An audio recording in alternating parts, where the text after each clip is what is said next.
Welcome to the Rising Entrepreneurs Podcast, where we feature top founders and entrepreneurs and their journey. Now, let's get started with the show. All right, welcome everyone. Today we're talking about how to optimize your talent. We all want to optimize everything about our business. Well, what about your talent? How do you recruit? How do you hire? How do you retain the right people for your organization? Our guest today is Barry Shulman. I'll tell you more about him in a second, so stay tuned. All right, welcome everyone. I am the host of this show, and you know, if you've listened every week that we get to talk to smart CEOs, founders, entrepreneurs from all kinds of different companies. And if you check out the archives, we have some great episodes for you there. And of course, this episode brought to you by EO San Francisco.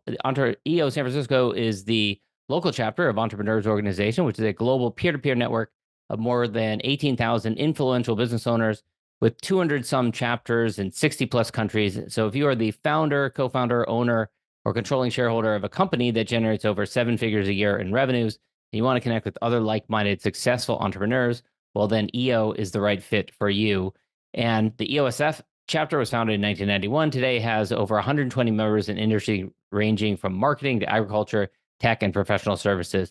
To learn how it works or to come to a test drive, come join us at eonetwork.org/San Francisco.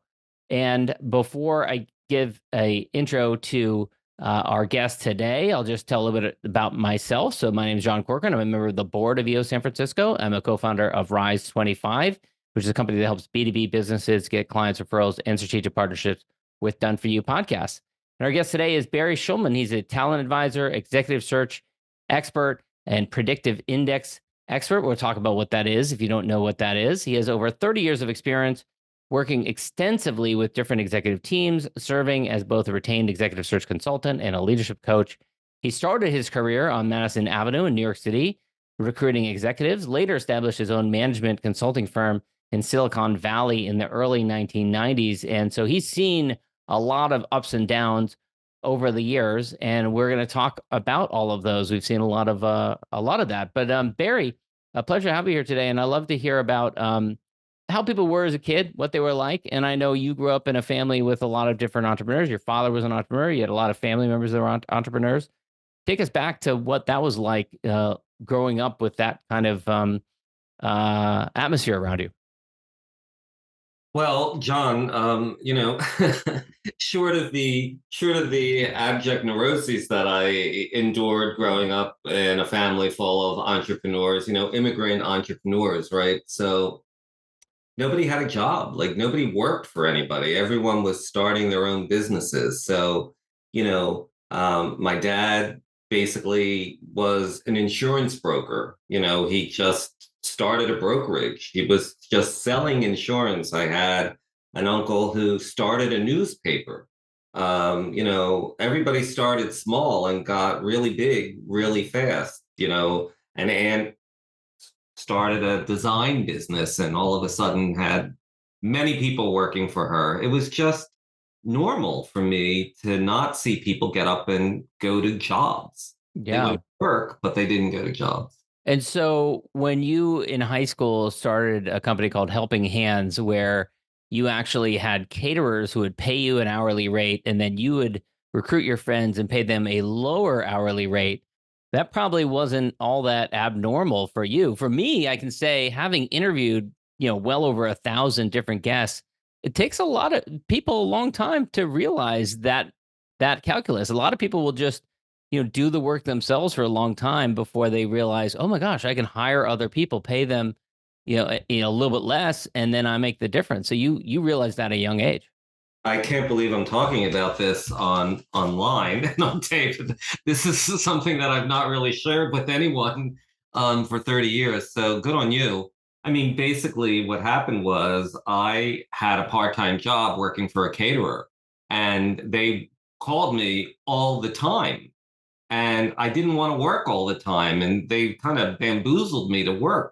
So at one point, the light went off and said, God, I'm missing out on all this social time with my friends, and, they want to make money, and I have more money, and I'm always loaning them money. So what about?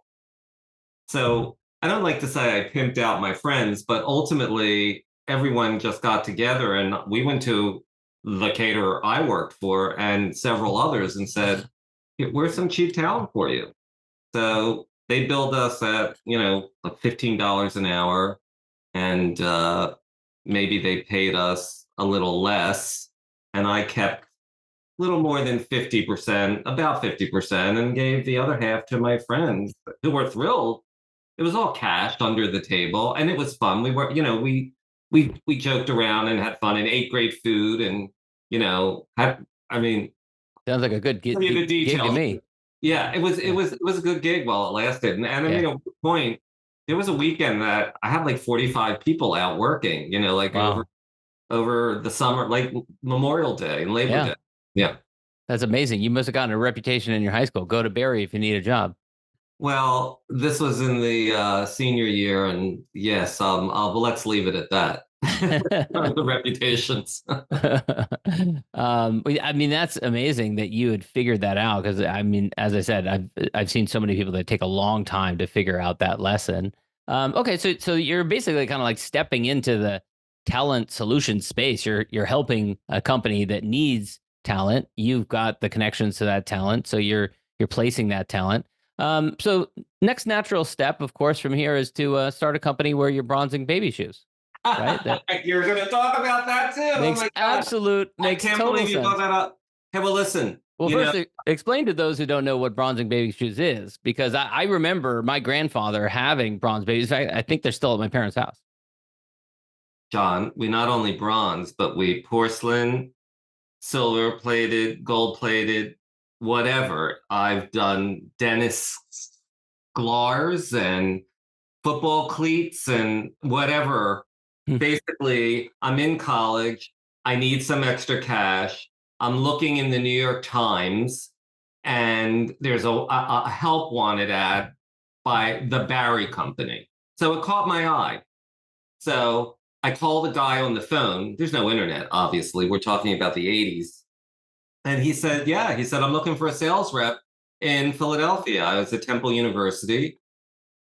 I said, "Well, tell me how this works." And he said, "You send me something, I bronze, pewter, gold, silver, plate it, and you sell it for whatever you want." So I had some samples made up. I set them up in basically women's clothing and shoe stores around Philadelphia. I paid the owner of the store, I think $4 for every card that was filled out with a name and a telephone number. And they call me when they had three or four, and I go and I pick them up and I make a phone call. And I ended up spending a lot of time in the living rooms of, young moms with screaming kids who were really willing to pay me back in those days, like $50, $75 to have their kids' shoes, usually porcelain plated because they wanted to write the name or whatever. But, at the end of the year, I was able to buy a car, and I Wow. had friends who were like walking into the IBM training program, and they were making, $58,000 a year, and I was doing more than that, doing Yeah. this. I mean, Wow. it was mindless, right? I mean, it was soul sucking. I couldn't do it indefinitely, but yeah. Yeah, and it sounds like it was kind of like a irresistible offer when you went into these stores, because I don't know what your arrangement was with the stores, but you're kind of providing a service for them that allowed them to serve their customers in a deeper way. They got cash in their pockets. I mean, some stores I would have to give them 30, 40, $50, every couple of weeks because they would have that many, Mm, names for me. So anyway, look, I mean, working on my own has never been an issue. yeah. So you end up going, you work in Madison Avenue, and you get into, I guess, more officially or formally into the talent advisory work. So talk about some of the early work that you did, because that then led you to going west, going to Silicon Valley in the early 90s. Right. So, in spite of or despite my um, falling into management consulting by accident, I was responding to an ad in the New York Times again for an account executive position with, at the time, what was the country's largest independent public relations agency. It was called Rubenstein Associates, Howard Rubenstein. used to get names of streets changed in New York for anybody who was a client. It was a big power broker. I was working at the family newspaper at the time and decided it was not for me. And so I answered an ad and took the train up to New York, put one of my aunt and uncle's addresses on the resume so they didn't know I lived in Philly. And I showed up, I got called in for an AE interview, an account executive interview, but I ended up at the address that was not the agency. And I was in the MetLife building, standing there in the office of a guy who was a recruiter. And I'm like, wait, I thought I was interviewing at Rubenstein. He said, well, I recruit for them. And within 15 minutes of the conversation, he said, I want you to work for me. Hmm. And I basically looked at him and said, wait, what do you do? You know, so, you know, I was 29 years old. Yeah. So I ended up working for him. I always said that if someone's successful wanted me to work for them, I would do it. And my way of measuring success for him was like on the 23rd floor of the MetLife building, and he had leather furniture. So I figured he had to be successful. Yeah. And so he had some decent clients, and I ended up recruiting people and placing people, and I really liked it. So I got into recruitment kind of by accident. And then I went from his small sole proprietorship into what was at the time the country's largest public relations, corporate communications, executive search firm. It's called the Goldman Group. So again, despite barging into the Goldman Group without an appointment, trying to get an interview with the CEO, and despite asking if Mr. Goldman was there and being told Elaine Goldman is out and you don't have an appointment, and offending people in places that I shouldn't have, I was hired ultimately there and spent 5 years learning how to walk down the long hall in a corporation. I'm talking at the time Chase Manhattan, Citicorp. These were all the initial conditions of what we now know of as. I was in Dow Chemical, like helping source candidates for crisis work. This is right after Bhopal. Um, and doing a lot of work for the agencies, the PR agencies, the crisis firms that supported these corporations. I basically got an MBA working in this firm that was just doing all this high profile work. In the second week of work, my boss said to me, come on, we're going shopping. I'm like, for what? She said, well, I got to get you some suits and you need glasses. And I was like, Elaine, my eyes are like the only perfect thing on my body. She said, you look like you're 25 years old. I need you to look like you're 40.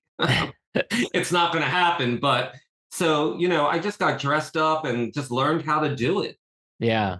And so what led you then to go west? Did you, because you ended up starting your company actually I believe in Palo Alto and Silicon Valley, which, that's no easy thing to do when you have your network in New York to then go and start a new company on the other side of the country. Well, that's the beauty of being 29 years old and naive. So, I'd spent about 5 years in New York City.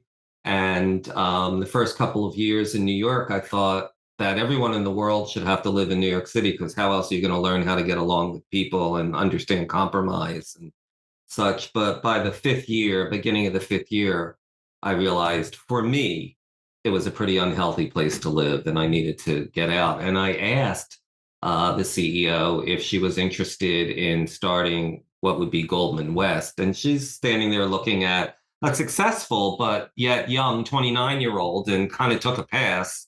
And so it was probably the best thing that ever happened for me, because with less than 10 grand, I moved out here, rented a room. I had a couple of clients that I had already started working with from New York who were here. And they gave me an assignment here or there and they introduced me. And I everyone said, don't be in San Francisco, go to Silicon Valley, go to Palo Alto. At the time, that was before San Jose, what it is now.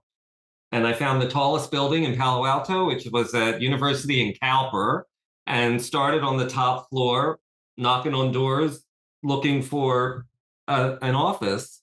And by the time I got down to the fifth floor, there was a law firm that had an office, and a very kind office manager, Betty Schneider, I'll never forget her, basically bought me in, said, here's an office. Well, you can use our conference room. I'll answer the phones for you, and it'll cost you like $500 a month. Mm. And that was February 1990. And then you just, from there, what was your plan for getting clients? Well, I did work 7 days a week for almost a year, just networking and cold calling. And well, unbeknownst to me, there was no one in the Valley doing corporate communications and public relations executive search. It was mind blowing to me. They were all coming to New York, which is, of course, how I got my West Coast clients. I remember taking some clients from here on subways for the first time in New York. But they were coming to us for the search services. So I got some really big clients early on. And then once you start to get big clients like Apple or Oracle, Levi Strauss, General Motors started to work with me just because of the network and people. It just snowballed. Mm. And it probably helped that there wasn't much competition at that point. It was none. Yeah. It was not. Yeah. I mean, it was nascent. I mean, I didn't know what a database was when I moved to California, quite honestly. And the software that I bought to manage my contacts was garbage, you know. But everything just kind of fell into place. Was there a sense, or was there any sort of feeling at this period of time that you were on the precipice of this becoming a major behemoth? Silicon Valley over the course of the next 20, 30 years becomes a huge force worldwide. Yes, but not in a believable way. I mean, it to me, it seemed like it was just being held up by rubber bands. I mean, it just didn't seem like it had legs because it was so amorphous, and people were talking about doing things that were just so ridiculous.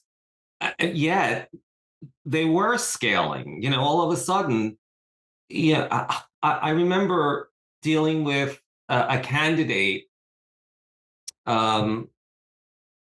who had just left a big high-tech PR firm, and they were working out of their house, and I was trying to recruit them into a company. And I'm talking to this candidate, and I just said to this candidate, why are you even getting a job? Why don't you start your own agency? And they were like, well, I don't know. I don't know. Well, can I just tell you that, 7 years later, that person, maybe it was 8, started a PR agency. I helped her hire at least 15 or 20 people, more probably. I don't know. And she sold that agency for many, many millions of dollars. And that is not an isolated story. Yeah. So it was but it was hard. You could not know that it was going to be like it became.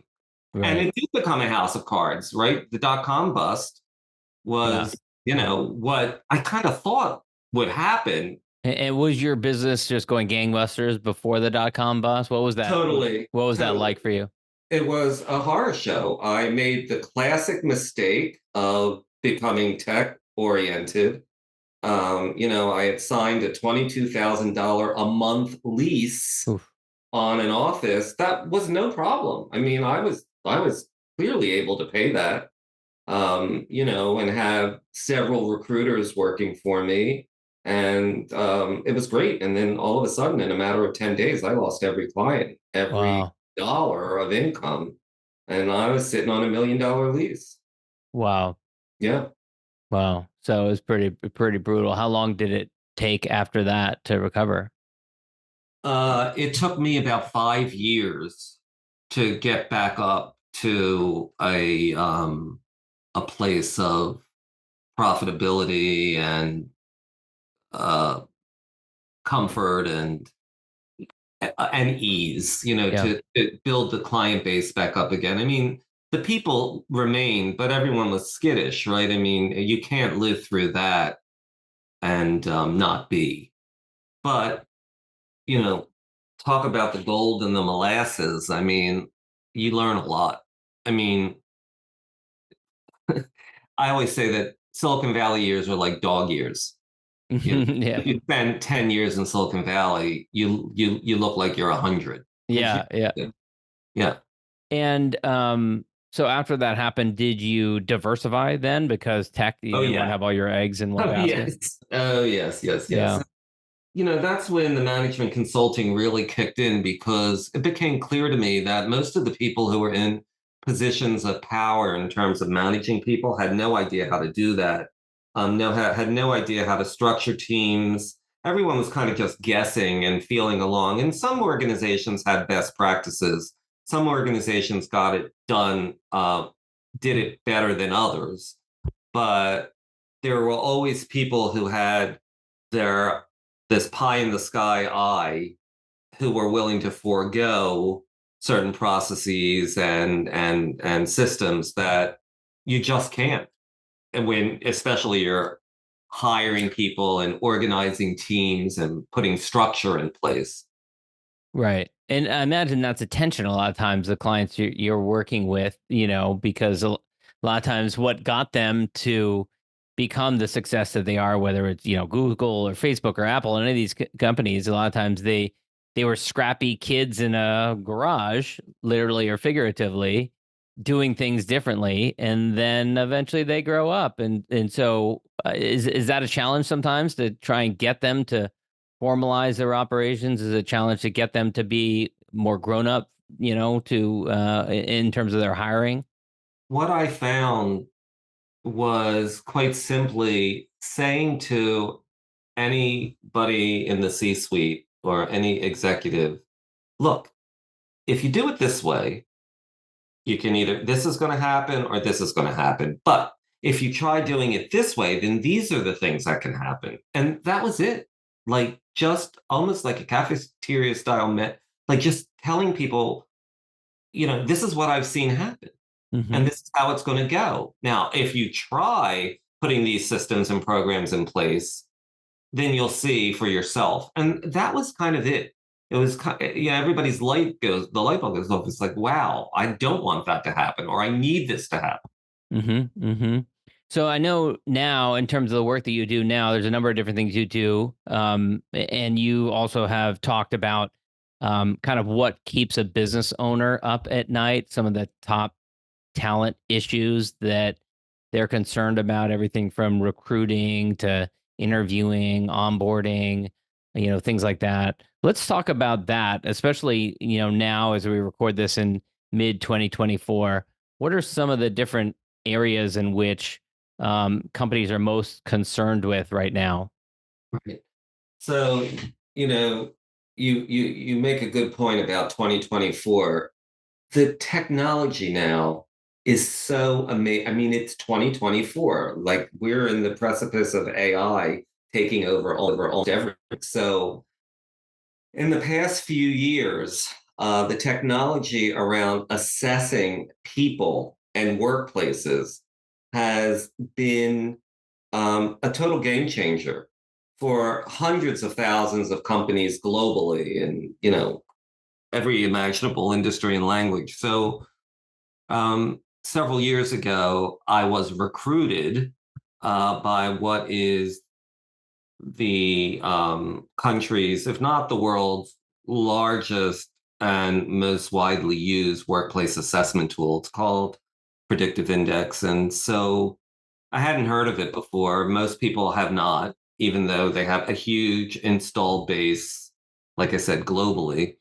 Um, and the science is such that we can, in a matter of minutes, measure a person's natural drives as well as determine what the behavioral and cognitive drives are that are required for any kind of role.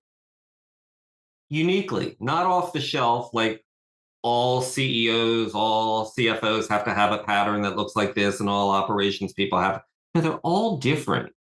And you know, once I came to understand through practical application that the perfect resume can be a nightmare if their drives, their behavioral and cognitive drives, are not in alignment with the rest of the teams or the goals for the role. Once I learned how true that was and that there was actually a way to assess these things, everything just kind of fell into place for me in terms of being able to avoid mistakes. Mm. You know, when I'm training people, I say to them all the time, if you're sitting in the parking lot and you look over to the left of the strip mall and you see somebody opening the door to walk into Starbucks, what do you think they're doing? I mean, John, what's your gut tell you they're doing? Going to get a latte. Right. They're going in to get a beverage of some sort. But in reality, that person is lost and they're going in for directions, or they're going in to use the bathroom, or they're going in to use the internet, or they're going in to meet a blind date, or to get a newspaper, or get a sandwich. You see, companies, managers, owners, companies are constantly guessing. If I tell you how many times I have people say to me, "Oh, I read people really well. Oh, I can tell when somebody's BSing me. Mm-hmm. They're going to be a fit. I just know it." Or my gut is telling me. Statistically, we get it Right. right somewhere between 60 and 40% of the time. And I know that that's true because, look, I had to do replacements I spend hours with a candidate, used to spend hours with a candidate before I would even introduce them to the client. But Mm. you see, we're all guessing, and now we don't Yeah. have to guess anymore. And I've done that predictive index, and it's remarkable. I recommend everyone to try it out. It's almost uncanny, I think, because it doesn't take that long to fill out. You answer some questions and pick some words, if I remember correctly. Yeah. Um, Yeah. and then it spits out a response that's uncanny. Like it's really amazing. Well, this So is what what? I'm saying. It's 2024. The science is unbelievable, and it actually gets better every year. So, uh, Interesting. you know, you do not. I tell companies all the time, just you don't have to be guessing anymore. Yeah. You- And so when you discovered this, what was that reaction like for you? You must have been like, "Oh my God, I can't believe what I found here." Right. Well, it was a game changer. Not only for me, it made me love my work again Mm, because I don't know what the average lifespan of a retained executive recruiter is, but I'm pretty sure it's not 30 years. And I was into 30 years at the yeah. time. I was really ready to kind of up the game a bit and do more interesting consulting. And so now, I've got clients who do a little bit of everything. And so it's so much more interesting now. And um, I was at the EOS retreat this past weekend and I met people who do all kinds of different things. And the problems are the same. It's the problem with, the COO or the CFO or the operations person or the salesperson, and these two don't get along. And I don't understand why we haven't moved the bar in X amount of time. I mean, it's the same thing. Everybody's saying the same thing, but now we're literally able to figure out what's happening. Mm. And so I imagine it's kind of like become a mandatory for you. Like we will use this tool, or else I'm not helping you. Well, it's like everything else, right? Exactly. So I'm not interested in doing searches for any companies that are not using data and analytics Mm, because it's in my life now, it's not fair to the candidate to bring them into a dysfunctional organization, if it is, or yeah. an organization where people are not known to each other. And like anything else, there are people out there who, and there are lots of assessment tools, believe me, um, who have different types of backgrounds. My background just happens to have been growing up in New York and in Silicon Valley, and I saw certain things happen. So that informs how I do what I do. But there are other people who just do sales or just do finance. Yeah. See, This is a tool that's not, correct me if I'm wrong, that's not just for recruiting new hires to an organization, correct?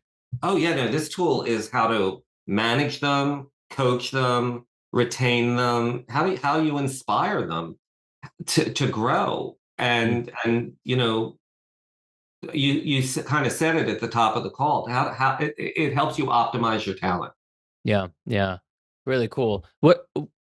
As you look forward to the future now, Barry, what gets you out of bed? Like what are you most excited for right now? Well, I have to say, when clients say to me, and I hear it, if not weekly, certainly monthly, and usually more than once, this has really been a game changer for us. The work that you're doing with us, the aha moments that we're having when you're talking about why things are happening, why people are behaving the way they are, why this group is doing so well and another isn't. That's very motivating to me. I mean, Mm. I love that.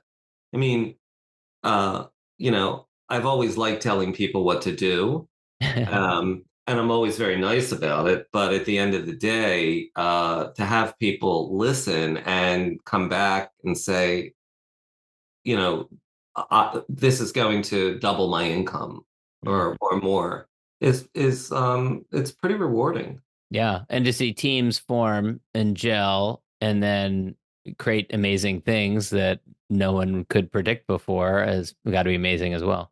Right. Yeah. I've gotten to the point right now where I also know that not all business is good business. Like, everyone can't be a client. And it does take a certain degree of enlightenment, if you will, to say, oh, I might not know, I might not have all the answers, Mm. or I might need to dismantle everything that I've built in the past year and redo it. Yeah. Right. Like, not everybody's willing to do that. And Yeah. you have to be willing to accept that. Well, Barry, this has been great. Where can people go to learn more about you and connect with you and learn about your business? Yeah, so schulmanassoc.com or Barry at schulmanassoc.com, SHULMANASSOC.com. I would love to talk about anybody's problems and how we might go about tackling them. Well, Barry, it was great hanging out with you at the recent EO San Francisco retreat. Thank you. We appreciate you being a strategic alliance partner for the chapter. And thanks so much for sharing all your wisdom and your ideas here today. Thank you for having me, John. Thanks for listening to the Rising Entrepreneurs Podcast. This episode is powered by Rise 25. Please subscribe and check out future episodes.